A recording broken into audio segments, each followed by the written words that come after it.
for Easy Bardeguez.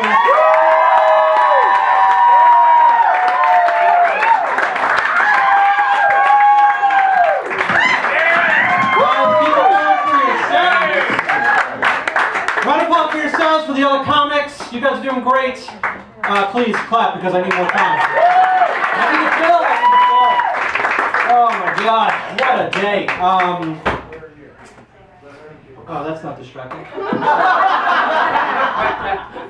So the holidays are upon us, right? It's that time to hate Starbucks cups again.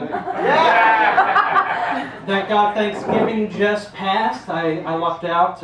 Usually it's a terrible time of year, but it wasn't that neurotic. My mom got a little too drunk and was telling us what it's like to date. Like sometimes, you know, you just need to settle and you gotta find a good man.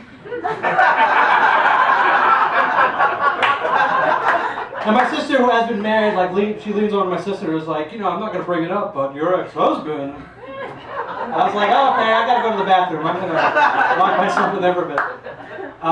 And then the other thing is, I forgot to call my dad, so my dad called, and he was like, this is your dying, forgotten father. Yeah, my dad thinks that's funny, and he's competing in the parental guilt Olympics, right? So.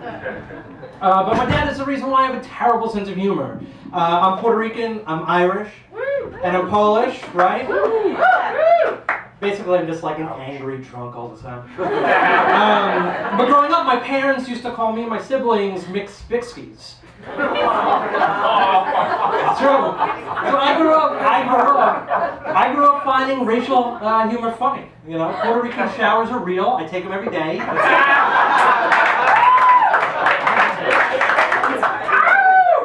I just spend a lot of time reading the news lately before I get up to get my day going. So, but I'm not really 100% Hispanic. I'm in passing. For those who are not woke enough, that means I don't fit anywhere in between society. Like I'm not white enough and not Hispanic enough. Look, there's some not woke people that don't know what I'm talking about. They don't listen to NPR. I don't know what to tell you.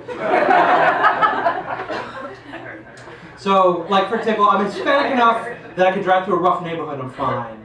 But I'm white enough that I lock the doors.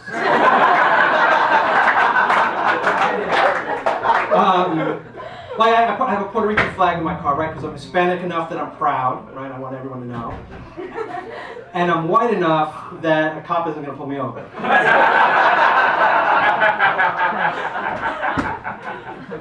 I'm dating a black girl. I have to put that in there. Yes, I voted for Barack Obama. That's how you know I'm really not racist. But my girl, she hates the Puerto Rican flag. She's like, why do you gotta do this? So I didn't want her to feel left out, so I bought her a Kwanzaa flag. Yeah. No, it didn't go over well. Now, here's the thing. Black women, it's just different dating a black woman. It really is. And, you know, liberals, look, it's not racist, it's true. It's a cultural difference. Because an angry black woman, she's angry for life. So, you know. Like a mad white woman, right? She'll stomp around, she'll be passive aggressive, maybe she'll leave. Maybe. Black woman, she'll pretend like everything's fine. Then you wake up in the bathtub, and she's like, I got no kidney. Who's the dirty ass bitch now? Yo, when we go to bed, she turns off the light, I'm like freaking out. And it's not because I can't see her.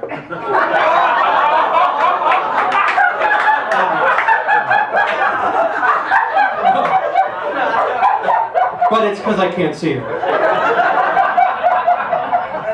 You know those Batman movies where the bad guy gets taken up and his face is like frightfully scared? Blah. That's me before I go to bed. I'm just terrified of my girlfriend. Like this is how you know when a black woman is mad.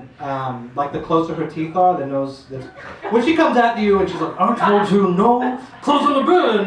Yo, I just sleep in my car. Yo, her name ain't even Lisa. It's my apartment, and I still sleep in the car because I don't want to die. You know?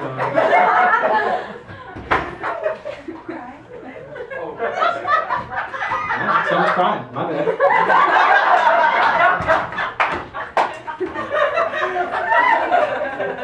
But no, my girlfriend's fun. I tell her all these jokes, so she sleeps with a cold shoulder usually. My dog is also black, so I'm really the minority. But because I have a couple African American on the census, I get a free membership to the NAACP. So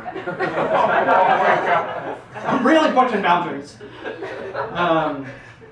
Look, man, I mean, racial humor is a thing, right? Like, I think it's important in society, especially like today. Like, look, whether you like Donald Trump or you don't, it's just like, there's a level of decorum that's missed.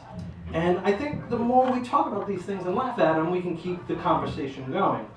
But, what do I know? I wear Timbs and anyways. I don't do politics jokes because I would just sit here and rant for 5 minutes. So my coworkers are here tonight. They came out, and thank you all. And I'm not gonna lie, I was only doing this. I've only been doing this for like a year or so, so I was really nervous to invite them. And they came up to me and they were like, "Oh, don't worry about it. When you come to work every day, we watch you bomb. So it won't be any different. I'm a computer engineer, so being a Hispanic, I'm a nice minority tax write-off for my company. I mean, look, my last name, while it gets me, email Spanish letters from Spectrum, it also gets me, it's like a guaranteed job. It's super easy. I don't even work that hard. As a computer engineer, I just copy and paste code that I find on the internet.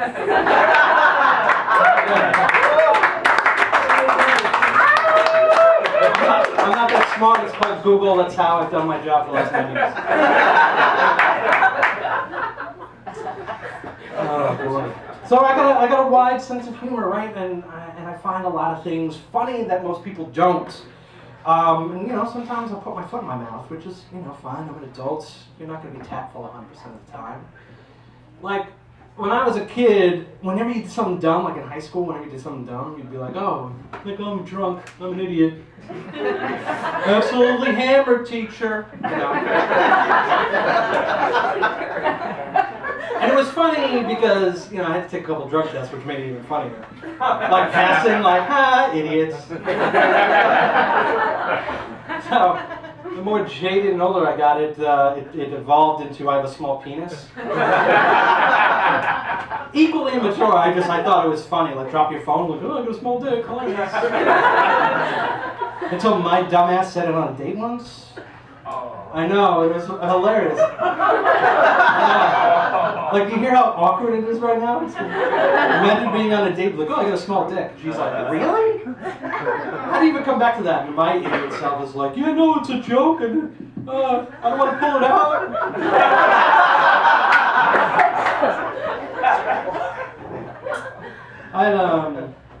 This is just random. I had an old coworker of mine. I found out that he runs those sex clubs in the city, where they like rent out a bar like this. Well, calm down. I don't know what's going on here. So for those who don't know, you pay like $20. You go into a bar that they lock down, and it's casual. It's consensual. So you have to ask someone like, "Hey, would you like to go upstairs or do whatever?" And I was really interested in this just because it's like, it's New York City. I just want to go. I want to see what it's about. And he's like, "Okay, well, you got to bring somebody." And at the time, I wasn't dating anyone, and I was like, "Can I come by myself?" And he's like, "No, you got to bring someone." And I was like, "Can I just come and watch? Like, I just want to be that guy." And somehow I was the asshole. Like, you could suck toes, but me jerking off in the corner is weird. So I was on a date. I'll end with this. Is another time I put my foot in my mouth. It was one of those like online dates, right? And it's weird because I'm trying to tell you I'm a decent guy. I'm not going to show you my dick right away. So the date wasn't. It's a thing. I'm trying to be a nice guy. I'm not trying to send you my dick right off, you know. But so and you know how they always are. I was like a little late, and she was asking me what I do for my career. I was like, oh, I'm in technology, and the one thing I hate about being in technology is you have to go through a recruiter. And she's like, I'm a recruiter.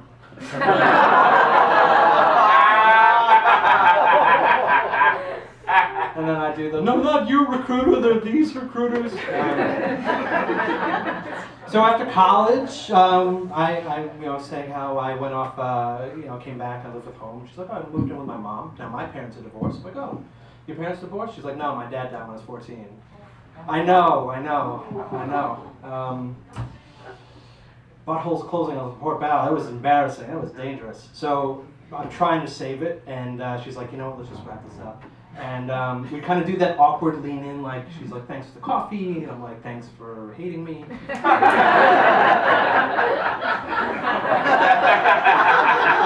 I'm not good in awkward situations, so I just go, oh, I'll let you know. Like, I'll let you know, like, our position is open, we'll keep your resume on file. Would you be interested in a side check thing? Listen. Guys, thank you so much.